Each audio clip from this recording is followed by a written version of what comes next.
O objetivo desta investigação foi tentar compreender porque é que algumas microalgas tóxicas ocorrem em intervalos de tempo bastante imprevisíveis, enquanto outras têm uma recorrência bastante anual, como é o caso das microalgas que provocam a toxina diarreica.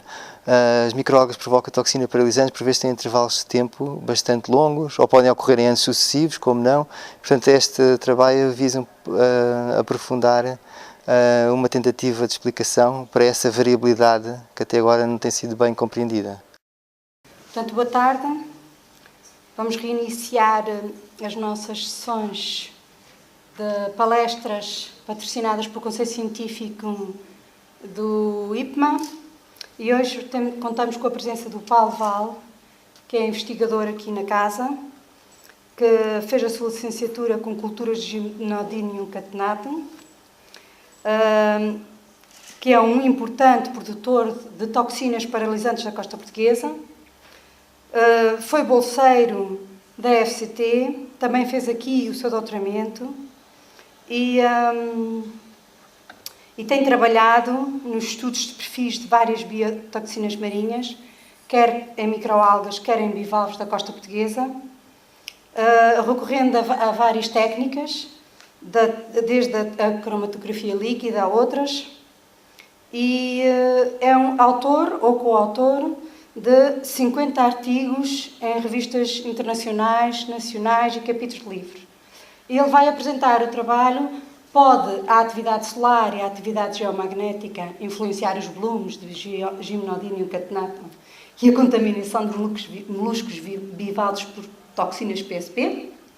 Paulo, faz favor de nos dizer se é verdade ou não.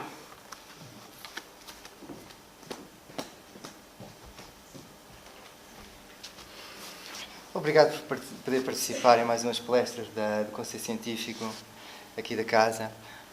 Sei que para alguns este é um tema que já falámos um pouco, conversas de corredor, é um tema que parece aparentemente um pouco estranho, ou poderá ser um pouco polémico. Uma parte daqui da palestra vou ter que fazer enquadramento para vocês perceberem porque é que isto poderá fazer sentido. Muitos dos estudos sobre a atividade solar e a sua influência nos seres vivos, eu encontrei muitas referências a esta revista, que chama-se, o original dela é Biofísica, ela é uma revista da Academia Russa de Ciências. Só há alguns anos é que muitos destes trabalhos do que era a antiga Bloco de Leste podem ser facilmente lidos por nós, porque eles são traduzidos agora para inglês e estão publicados pela Springer. De modo que esta agora é atualmente uma edição bilingue, portanto em russo e em inglês. Nesta revista encontrei, naqueles artigos que eu li sobre os efeitos, portanto, nos seres vivos do eletromagnetismo natural, encontrei muitas referências a esta revista. Há sobretudo muitos estudos de fisiologia humana, sobretudo efeitos a nível de coração ou de cérebro. Muitos deles não terão a ver com o que nós vamos ver aqui, que é atividades a longo prazo, tanto do Sol, mas a atividade muito pontual, que vocês conhecem como as tempestades solares, que geralmente afetam os satélites, mas há muitas pessoas que estudam isso a nível de influências nos seres vivos. Então a gente temos que ver um pouquinho o que é a atividade solar. Vocês, a noção que têm, tanto da importância do Sol aqui na biosfera, é sobretudo os ritmos diários, portanto dia e noite, e os ritmos, por exemplo, das 4 estações. Mas esses ritmos não têm a ver com a variação do Sol. Esses ritmos têm a ver com a variação da Terra, que a Terra está sempre em constante movimento sobre si própria, à volta do Sol. Portanto, aí há grandes variações anuais, por exemplo, de temperatura, de duração do dia, mas não se trata desses ritmos. Estas variações a longo prazo, entre anos, vocês não se apercebem. E isto porque grande parte da energia que o Sol emite, portanto, na faixa dos ultravioletas e dos infravermelhos, tem muito pouca variação ao longo de uma década. Cerca de 1-2%. Só há muito poucos anos é que se começa a perceber que isso poderá ter alguns impactos no clima.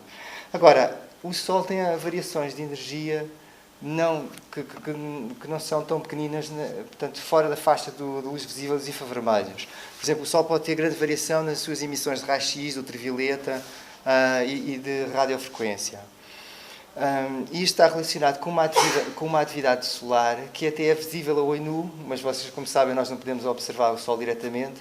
Desde que se inventou o telescópio, o Sol pode ser observado indiretamente, projetando a luz, portanto, uma folha de papel branca, e o que se começou a observar há muitos séculos é que o Sol poderia de vez em quando apresentar manchas, uns pontinhos negros, como vocês veem ali na fotografia. Agora, essas manchas não são constantes, há anos em que quase não há manchas nenhumas e depois de repente aparecem anos. Quando se começou a registrar isto com alguma regularidade, já foi cerca de 1760, e portanto nós atualmente usamos a numeração para os ciclos solares que começou nesta época. Portanto, começou o ciclo número 1, 2, 3, 4, nós atualmente passámos do ciclo 23 para o 24, nós agora no ciclo 24 devíamos estar, 2013 em 2014, a chegar ao máximo solar. E, portanto, o Sol varia, portanto, a quantidade destas manchinhas vão variando nestes ciclos, e isto dá uma média entre 10 e 11 anos, 10, qualquer coisa, portanto, é o tempo médio destes ciclos. E o que é que são estas manchas? Estas manchas são umas variações magnéticas do Sol. Vocês veem aqui em pormenor uma mancha, umas zonas mais escuras, uma zona menos escura. Mais para a frente eu vou-vos falar que uma medida do Sol mais precisa do que estas manchas é uma medida da medição energética que é feita na faixa do rádio. Isto porque, se vocês virem a quantidade de manchas, é uma medida um pouco subjetiva, embora permita percebermos que o Sol tem uma variação na atividade ao longo das décadas. As manchas, portanto, podem ser manchas pequeninas como grandes. E, por exemplo, dentro de uma mancha, vocês têm que há zonas mais escuras, zonas mais claras. Portanto, isto é um pouco subjetivo, e o que é considerado hoje em dia na astronomia como uma medida mais precisa é a medida no rádio.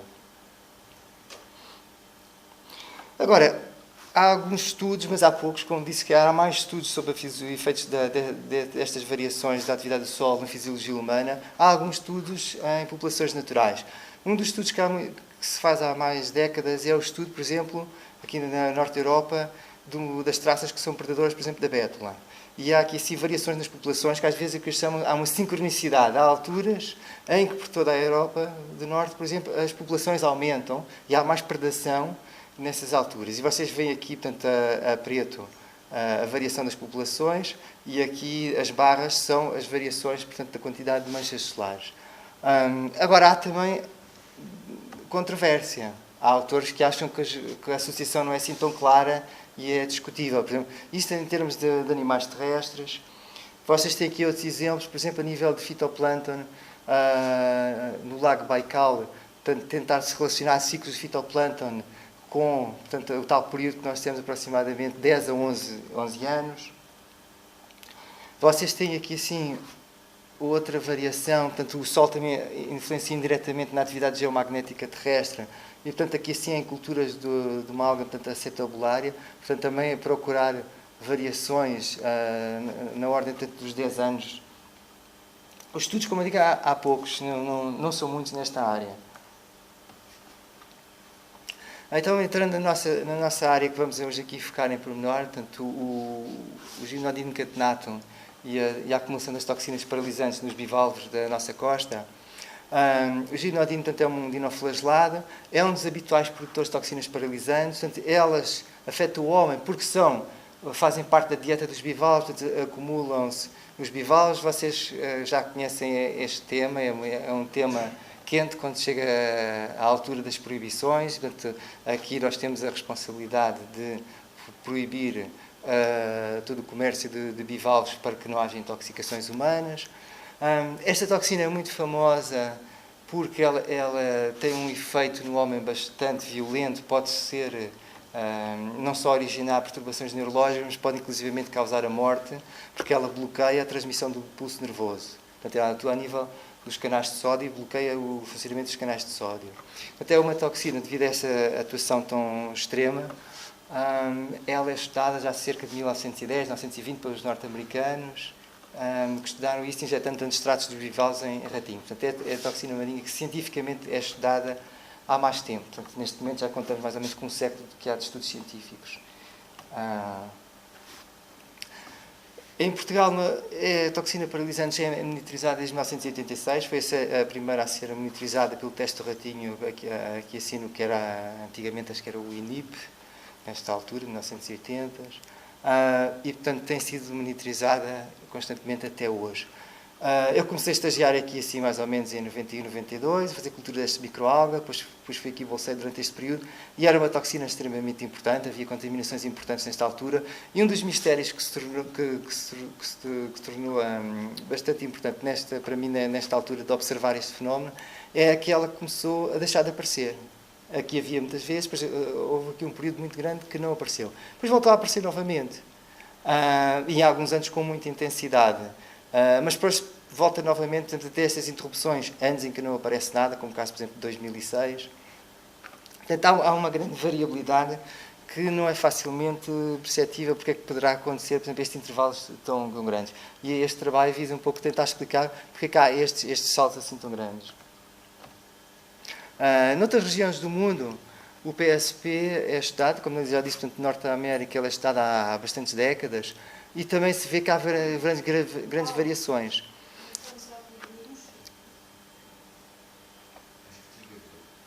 Portanto, observa-se grandes variações, temos aqui um ano com grande contaminação, depois anos com pouca contaminação, novamente aqui anos com... Desligou-se, hein?